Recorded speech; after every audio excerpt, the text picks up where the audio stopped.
Indo-British Advanced Pain Clinic, Noppimayam Surgery Duram. For appointments 9155 15563.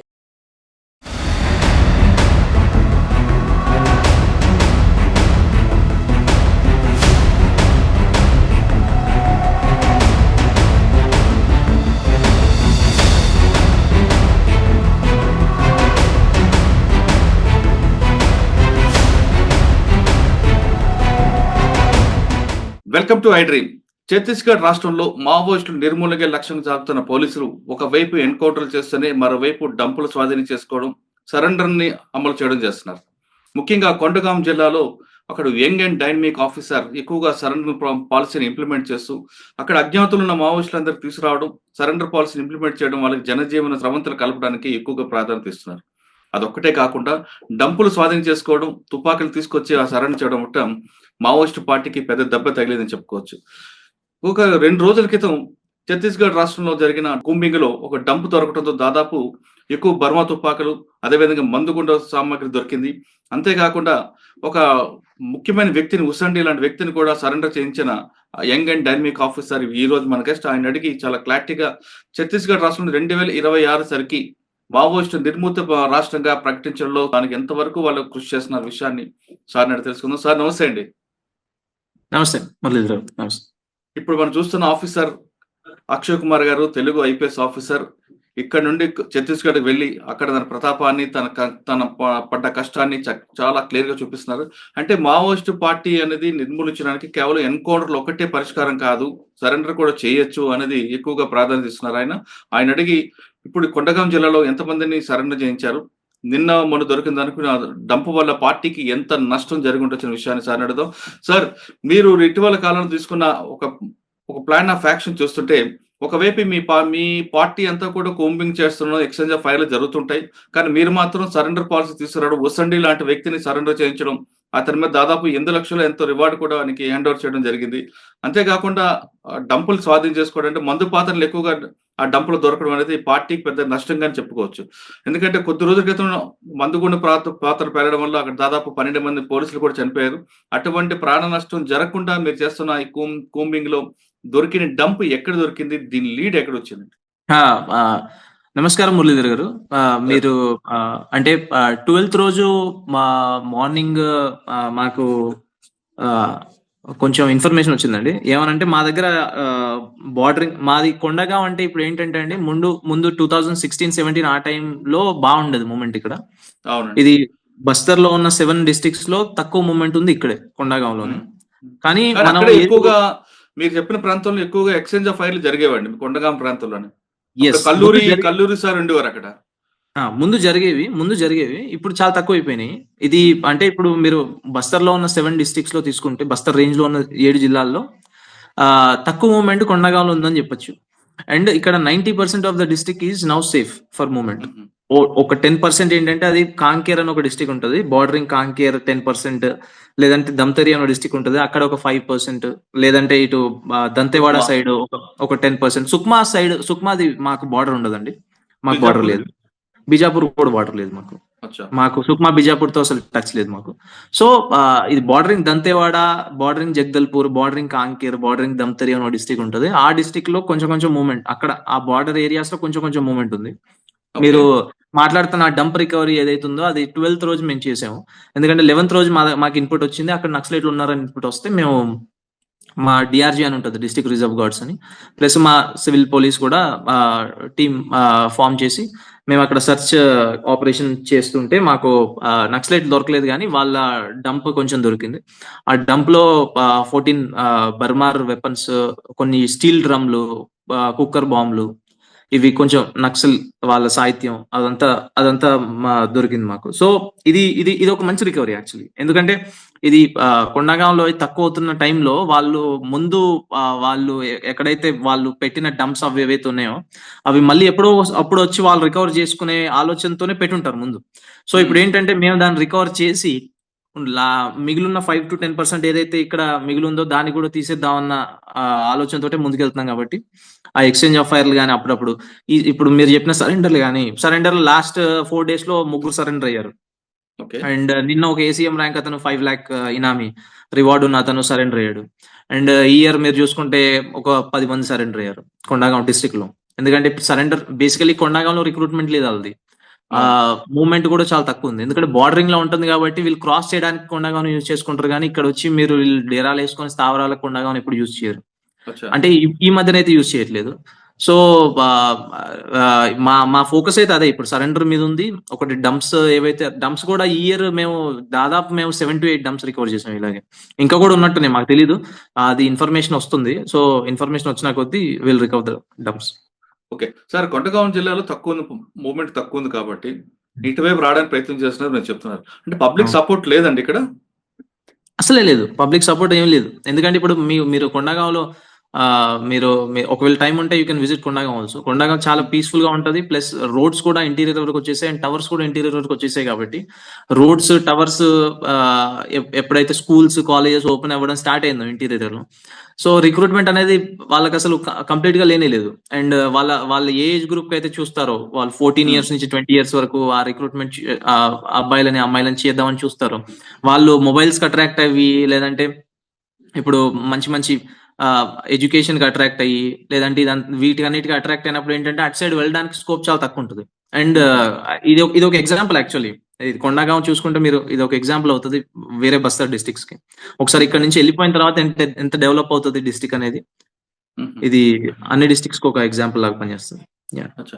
అంటే party వైపు ప్రజల ముగ్గురు లేదు, కానీ ప్రభుత్వ పథకాలన్నీ కూడా గ్రామాలకు వెళ్తున్నాయి. మీరు చెప్తున్న రోడ్స్ వెళ్తున్నాయి అన్ని, కాబట్టి వాళ్ళు ఎక్కువగా పార్టీ వైపు వెళ్లకుండా డెవలప్మెంట్ వైపు వెళ్తున్నారు. కానీ పార్టీకి మీరు చెప్తున్నట్లుగా బేజాపూర్, దంతెవాడ, అబూజ్మఠ్ లో ఎక్కడైతే వాళ్ళకి ఉనికిని కోల్పోతున్నారో కొండగాం వైపు రావడానికి వాళ్ళు ప్రయత్నం చేస్తూనే ఉంటారు. అటువంటి ఆ విధంగా వచ్చిన వాళ్ళకి మీరు ఎలాగా దాన్ని బ్రేక్ చేస్తారండి? అంటే ఇప్పుడు వాళ్ళు వచ్చి కూడా ఇక్కడ చేసేది ఏమి లేదు. ఇది ఓన్లీ ట్రాన్సిట్ కి యూజ్ చేయడం తప్ప ఇక్కడ వచ్చి వాళ్ళు చేసేది. ఎందుకంటే ఆల్రెడీ మన ఇంటీరియర్ ఇప్పుడు కొండగాంలో మీరు చూసుకుంటే అసలు ఏ ఏరియా లెఫ్ట్ అవుట్ అనే ఏరియా అసలు లేదు. ప్రతి దగ్గర మా క్యాంప్స్ వచ్చేసినాయి, పోలీస్ స్టేషన్స్ వచ్చేసినాయి. ఇప్పుడు వాళ్ళు వచ్చి కూడా మళ్ళీ అక్కడ చేసేది ఏమి లేదు. ఎందుకంటే they always want to go in to some areas which are actually obscure. ఏమి పోలీస్ అదేంటి తిరగని ప్రాంతాలు, లేదంటే ఓన్లీ ట్రైబల్స్ ఉన్న ప్రాంతాల్లోకి వెళ్ళడానికి వాళ్ళు ప్రిఫర్ చేస్తారు. ఎందుకంటే వాళ్ళకి they need some time to cope up. అట్లాంటి ఏరియాస్ లో వాళ్ళు ప్రిఫర్ చేస్తారు. ఇక్కడ కొండగాంలో వాళ్ళు వచ్చి కూడా I don't think they will be surviving here. అసలు మరి సెంట్రల్ గవర్నమెంట్ కూడా ఒకటి అనౌన్స్ చేసింది, 2026 సరికి, మార్చి సరికి కంప్లీట్ గా ఛత్తీస్గఢ్ లో మావోయిస్ట్ పార్టీ మూవ్మెంట్ లేకుండా చేస్తామని. ఆ దిశగా వెళ్తుందంటారా? అంతకంటే ముందు అయిపోద్దాం అనిపిస్తుంది అసలు. అవునా? ఎంతమంది ఉండొచ్చు అండి జనరల్ గా ఛత్తీస్గఢ్? 2000 రికార్డులు చెప్తున్నారు, వాస్తవం అంటారా? 2000 మంది అంతే, సుమారుగా 2500 మంది ఉండొచ్చు. ఇవాళ కూడా మీరు చూస్తే బీజాపూర్ ఎన్కౌంటర్ అవుతుంది, అది కూడా చెప్పేది ఎన్కౌంటర్. ఎక్కడండి?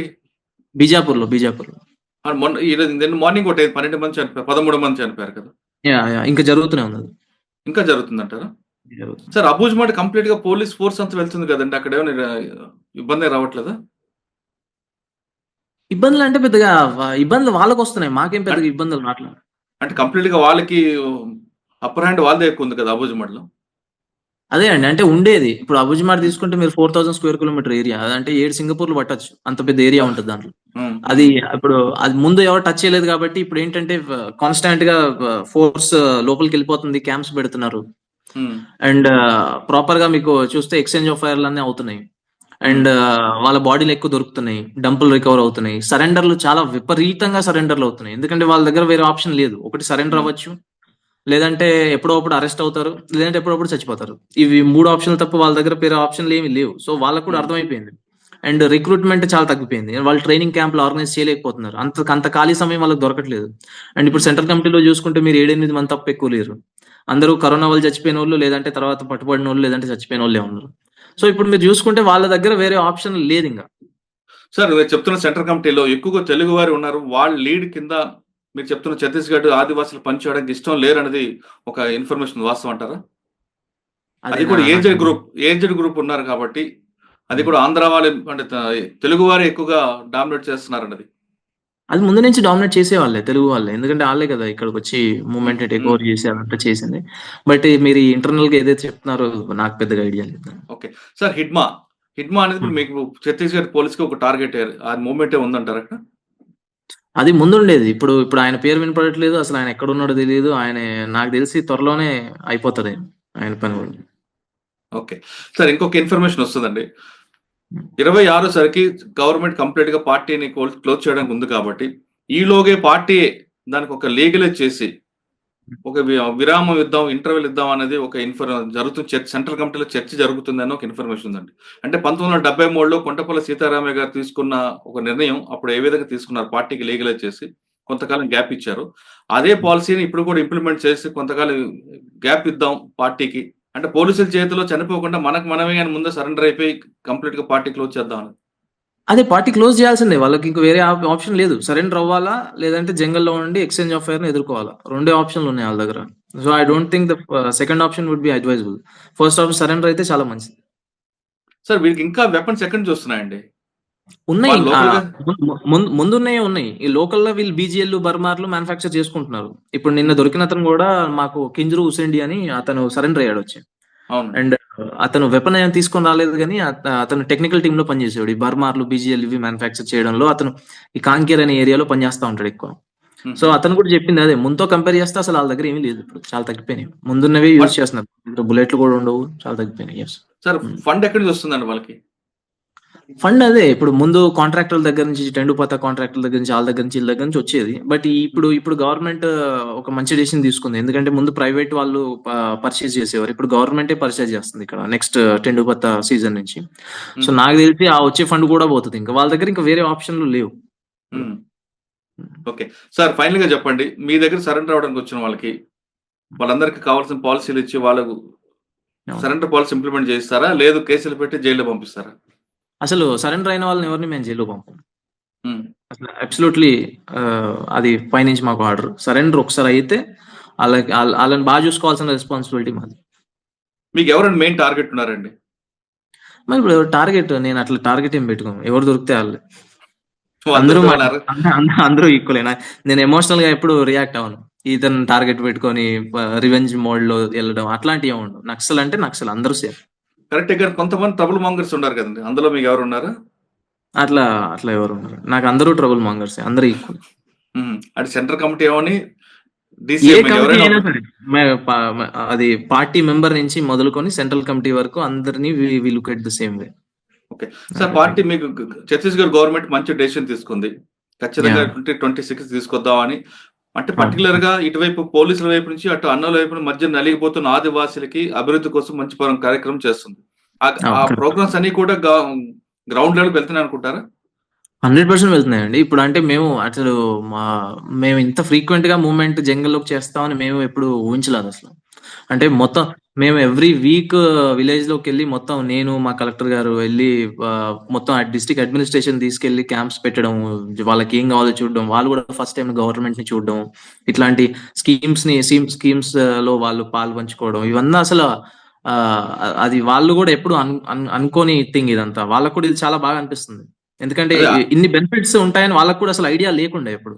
ఓకే, అంటే అడవుల్లో కూడా మీరు టీవీలు పెట్టి వాళ్ళందరూ కూడా మొబైలైజ్ చేస్తున్నారట కదా? అదే, అంటే ఇప్పుడు టీవీలు అనేది ఒక రిడెండెంట్ టాపిక్ అయిపోయింది. ఎవరి దగ్గర అయినా మొబైల్స్ ఉన్నాయి, టవర్స్ వచ్చేసినాయి. అసలు ఎవరు నాకు తెలిసి టీవీలు చూడట్లేదు ఇప్పుడు. మొత్తం అందరు యూత్ అంతా మొబైల్లో ఉన్నారు. ఫారెస్ట్ లో కూడా అదే మీరు ఇక్కడ చూస్తే సర్ప్రైజ్ అవుతారు. మీరు ప్రతి ఒక్కరికి ప్రపంచంలో ఏం జరుగుతుందో అందరికి తెలుసు, గవర్నమెంట్ స్కీమ్స్ ఏమున్నాయో అందరికి తెలుసు, వాళ్ళు ఎట్లా అప్లై చేసుకోవాలో అందరికి తెలుసు, అన్ని ప్రాపర్ గా వాళ్ళకి అవైలబిలిటీ ఉంది ఇప్పుడు. ఓకే సార్, ఫైనల్ గా చెప్పండి సార్, ఇటువైపు పోలీసులు కానీ అటువైపు వాళ్ళు కానీ చనిపోకుండా, ఛత్తీస్గఢ్ లో ఇంకా రక్తపు మరకలు కనబడకుండా, లేదా బుల్లెట్ల సౌండ్ ఆగిపోవాలంటే ఏం చేయమంటారు? 2026 తర్వాత ఆగిపోద్ది అనిపిస్తుంది. ఆటోమేటిక్ అది ఆగటం కరెక్టే సార్. అసలు వాళ్ళ వైపుగా అంటే వాళ్ళు కూడా మన దేశంలో మన మనుషులే కాబట్టి వాళ్ళ వైపు రానష్టం జరగకూడదు, ఇటువైపు పోలీసు కూడా జరగకుండా ఉండాలండి. కరెక్ట్. అది వాళ్ళు తీసుకోవాల్సిన డెసిషన్ కదండి. ఇప్పుడు ఇంత మంచి సరెండర్ పాలసీ ఎక్కడ, ఇప్పుడు రాగానే ఇమీడియట్ గా క్యాష్ ఇచ్చేస్తున్నాం. అంటే ఇప్పుడు అంతకంటే ఇప్పుడు రాగా ఇమీడియట్ గా క్యాష్ ఇస్తున్నాము, వాళ్ళకి మంచి బెనిఫిట్స్ ఇస్తున్నాము, నౌకరీలు ఇస్తున్నాము, ల్యాండ్ ఇస్తున్నాము, ఇవన్నీ ఇంతకంటే మంచి బెనిఫిట్స్ ఏముంటాయి? అది వాళ్ళు తీసుకోవాల్సిన డెసిషన్ అది. సార్, మీరు డైరెక్ట్ గా పార్టీకి ఒక అపీల్ చేయండి. పార్టీకి అపీల్ అదే, ఇప్పుడు ఇంత మంచి పాలసీలు మీరు ముందు ఎక్కడ చూడలేదు అసలు. ముందు కంటే చాలా బెటర్ పాలసీలు ఉన్నాయి. వచ్చేసి సరెండర్ అయిపోండి, సొసైటీలో కలిసిపోండి, అండ్ జరుగుతున్న డెవలప్మెంట్ ఆపద్దు. ఓకే ఛత్తీస్గఢ్ రాష్ట్రంలో ఇకపై కాల్పులు మోత ఆగిపోవాలన్నా, పోలీసుల బూట్లు చప్పులు వినపడకుండా ఉండాలంటే ఖచ్చితంగా మీరందరూ జనజీవన రండి. అక్కడున్న ఆదివాసులకు ఏం కావాలనేది ప్రభుత్వం దగ్గరకు వచ్చి మీరు ఖచ్చితంగా వాళ్ళతో మాట్లాడి వాళ్ళకి కావాల్సిన డెవలప్మెంట్ చేయండి. కానీ డెవలప్మెంట్ మాత్రం ఆపొద్దు అంటూ చెప్తున్నారు కొండగాం ఎస్పీ. ఛత్తీస్గఢ్‌లో జరుగుతున్న ఇష్యూపై కొండగాం ఎస్పీ అక్షయ్ గారితో ఎక్స్‌క్లూజివ్ ఇంటర్వ్యూ. మరో ఇష్యూలో మళ్ళీ కలుద్దాం. అంతవరకు నమస్తే. Thank you sir. Thank you very much. Thanks. Thank you.